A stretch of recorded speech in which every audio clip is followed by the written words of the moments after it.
Part 1లో జరిగిన story. ఒక అడవి పక్కనే ఉన్న పల్లెటూరులో ఉంటున్న పరశురాం, అతని భార్య చందన తమ ఇద్దరు పిల్లలు చిన్ను బుజ్జిలతో కలిసి సంతోషంగా జీవితం గడుపుతూ ఉండేవాళ్ళు. ఒకరోజు చందన తన ఇద్దరు పిల్లలతో పాటు కలిసి భర్తకు భోజనం తీసుకువెళ్తూ ఉంటుంది. ఇంతలో ఒక గద్ద వచ్చి చందనను తన కాళ్ళతో పట్టుకుని పక్కనే ఉన్న అడవిలోకి వెళ్ళిపోతుంది. పిల్లలు కూడా పరిగెడుతూ తల్లిని గద్ద తీసుకువెళ్ళిన వైపే వెళ్ళిపోతారు. ఎంతసేపటికి భార్య భోజనం తీసుకురాకపోవడంతో పరశురాం ఇంటికి బయలుదేరతాడు. కానీ దారిలో భార్య రోజు తనకు తెచ్చే భోజనం బాక్స్ కనిపించటంతో పరశురాం అక్కడ ఆగి భార్య ఏమైపోయిందోనని ఆలోచిస్తూ ఉండగా అప్పుడు ఒక కాకి వచ్చి చందనను గద్ద ఎత్తుకుపోయిన సంగతి చెప్పి పిల్లలు కూడా తల్లి వెళ్లిన వైపే వెళ్లారని పరశురాంకు చెప్తుంది కాకి. దాంతో పరశురాం కూడా పిల్లలనైనా దక్కించుకుందామని అడవిలోకి బయలుదేరతాడు. చందనను తీసుకుని తన భార్య దగ్గరికి వస్తాడు రాజు అనే గ్రద్ద. కానీ అక్కడ తమ పిల్లలు కనిపించకపోవడంతో వాళ్ళ గురించి భార్యను అడుగుతాడు గ్రద్ద. పిల్లలిద్దరూ పక్షి పిల్లల కోసం వెతకటానికి అడవిలోకి వెళ్లారని చెప్తుంది గ్రద్ద భార్య శివంగి. దాంతో తను పిల్లల్ని తీసుకొచ్చే వరకు కోడిని జాగ్రత్తగా చూస్తూ ఉండమని చెప్పి అడవిలోకి వెళ్ళిపోతాడు గ్రద్దరాజు. కానీ వాళ్ళ మాటలు విన్న నీలు అనే కోతి గ్రద్ద కంటే ముందే గ్రద్ద పిల్లల దగ్గరకు వచ్చి మాయమాటలు చెప్పి వాళ్ళని తీసుకువెళ్లి తన ఇంట్లో బంధించి ఏమీ జరగనట్లు బయటకు వచ్చేస్తుంది. పిల్లల్ని వెతుక్కుంటూ అడవిలోకి వచ్చిన పరశురాం కనిపించిన జంతువులకు తన భార్య వివరాలు చెప్పి వాళ్ళ ఆచూకీ తెలిసి చెప్పమని అడుగుతూ ఉంటాడు. అడవిలో చాలాసేపు వెతికినా గానీ తన పిల్లలు కనిపించకపోవడంతో తిరిగి వచ్చి తన భార్యకు పిల్లలు కనిపించడం లేదని చెప్తాడు గ్రద్దరాజు. దాంతో శివంగి ఏడుస్తూ ఉంటుంది. ఇంతలో చీకటి పడుతుంది. మరోవైపు తల్లి కోసం ఏడుస్తూ అడవిలోకి వచ్చిన చిన్ను బుజ్జి రోజంతా భయంతో అడవిలో తిరిగి తిరిగి అలసిపోయి ఆకలి బాధతో ఒక చెట్టు క్రిందకు వచ్చి నిలబడి ఏడుస్తూ ఉంటారు. ఇంతలో కోడిపిల్లల ఏడిపి ఉన్న ఒక నక్క కోడిపిల్లల దగ్గరకు వచ్చి నిలబడి వాళ్ళని చంపి తిందామని ఆశగా వాళ్ళ వైపు చూస్తూ ఉంటుంది. ఇక తరువాత ఏం జరుగుతుందో చూడండి. నక్క తమ దగ్గరికి వచ్చి నిలబడటంతో కోడిపిల్లలు ఏడుపు ఆపేసి భయంతో బిగుసుకుపోయి నక్క వైపు చూస్తూ ఉంటాయి. ఇంతలో తన వెనుక ఏదో చప్పుడు కావడంతో నక్క వెనక్కు తిరుగుతుంది. దానికి మరొక నక్క అడ్డుగా వెళ్తూ కనిపిస్తుంది. అమ్మో, ఈ జిత్తులు మారి నక్క కనుక కోడిపిల్లలను చూసిందంటే వాట అడుగుతుంది. ఇప్పుడేం చెయ్యాలి అని నక్క అనుకుంటూ ఉండగా ఆ వచ్చిన నక్క ఇదేమీ గమనించకుండా నేరుగా వెళ్ళిపోతుంది. హమ్మయ్య, అది కోడిపిల్లల్ని చూడలేదు, ఇక వాటి రెంటినే నేనే చంపి తినొచ్చు అనుకున్న నక్క వెనక్కి తిరిగేసరికి అక్కడ కోడిపిల్లలు రెండూ కనిపించవు.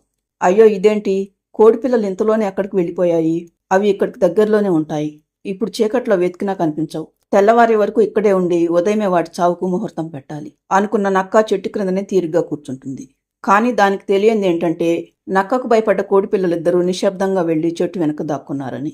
అలా రాత్రంతా నక్క చెట్టు ముందు కోడిపిల్లల చెట్టు వెనక కూర్చొని ఉంటారు. తెల్లవారగానే నక్క అక్కడే ఉందని తెలియని కోడిపిల్లలు నెమ్మదిగా బయటకు వస్తాయి. కానీ అక్కడే కూర్చొని ఉన్న నక్క రాత్రంటే తప్పించుకున్నారు, నా నుండి తప్పించుకుని ఇప్పుడు ఎక్కడికి వెళ్తారు అని మనసులో అనుకున్న నక్క కోడిపిల్లల మీదకు దూకపోతూ ఉండగా అప్పుడే అక్కడికి ఏనుగు వస్తుంది. నక్కను కోడిపిల్లలను చూసిన ఏనుగు, బహుశా నేను నా కోడిపుంజు చెప్పిన పిల్లలు వీళ్లే కావచ్చు, ఈ దుష్టు నక్క వీళ్ళని చంపి తినాలని చూస్తుంది అనుకున్న ఏనుగు, ఏంటి నక్క బావా, చెట్టు వెనకాలన్న తల్లి కోడిని వదిలేసి చెట్టు ముందున్న పిల్లల్ని చంపాలని చూస్తున్నావు అంటుంది ఏనుగు. అంటే చెట్టు వెనక వీటి తల్లుందన్నమాట, ఇక వీటితో నాకేం పని అనుకుని చెట్టు వెనక వెళ్తుంది నక్క.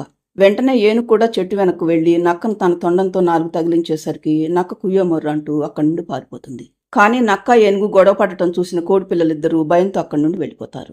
నక్క పారిపోయిన తర్వాత కోడిపిల్లల కోసం చూసిన ఏనుగు, అయ్యో, ఈ పిల్లలిద్దరూ మళ్లీ ఎటో వెళ్ళిపోయారే, వాళ్ళని తీసుకువెళ్లి ఆ కోడిపుంజుకు అప్పగిద్దామని అనుకున్నాను, ఇప్పుడు వాళ్ళు ఎటు వెళ్ళిపోయారో ఏంటో అనుకుంటుంది ఏనుగు.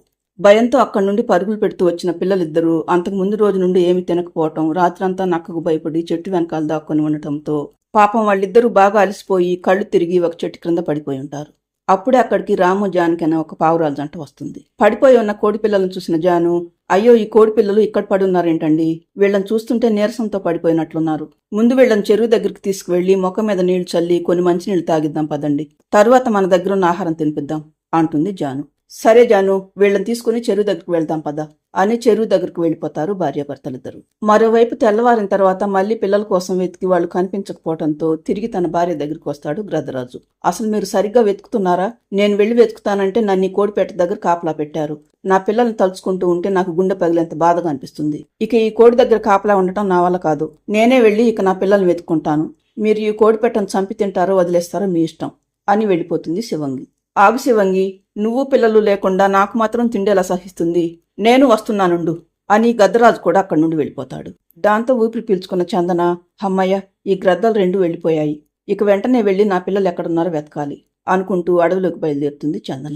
మరోవైపు ఏనుగు పరశురాం దగ్గరకు వచ్చి అతని పిల్లలిద్దరూ కనిపించారని చెప్పడంతో పరశురాం సంతోషంతో, ఏంటి నా పిల్లలు కనిపించారా, ఎక్కడున్నారు అంటాడు ఆతృతగా. కనిపించారు కోడిపుంజు, కానీ నేను ఆ నక్కను కొడుతూ ఉండటంతో భయపడి పారిపోయారు, నువ్వేమి నిరాశపడకు, నీ పిల్లలు తప్పకుండా దొరుకుతారు.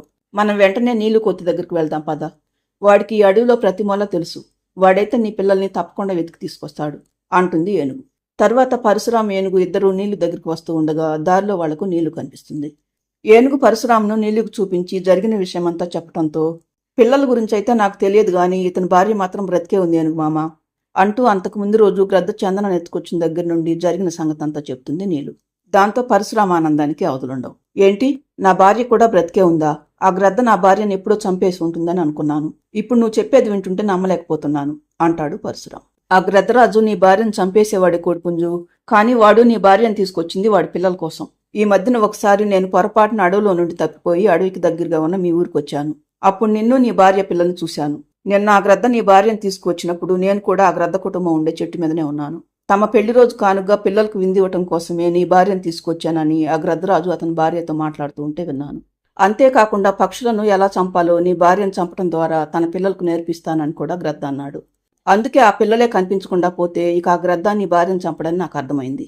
వెంటనే నేను గ్రద్ద పిల్లల దగ్గరికి వెళ్లి వాళ్ళకు మాయమాటలు చెప్పి నా ఇంటికి తీసుకువెళ్లి వాళ్ళని అక్కడ బంధించాను. అప్పటి నుండి ఆ గ్రద్దరాజుకు అతని భార్యకు తమ పిల్లలు కనిపించటం లేదని కంగారు మొదలైంది. దాంతో నీ భార్యను చంపటం మానేసి వాళ్ళ పిల్లల్ని వెతకటం మొదలుపెట్టారు. కానీ నేను ఇంతకు ముందు గ్రద్ద కుటుంబం ఉంటున్న చెట్టు దగ్గరికి వెళ్లి చూస్తే అక్కడెవరూ లేరు. ఆ భార్యాభర్తలిద్దరూ వాళ్ళ పిల్లల్ని వెతికే పనిలోనే ఉండుంటారు.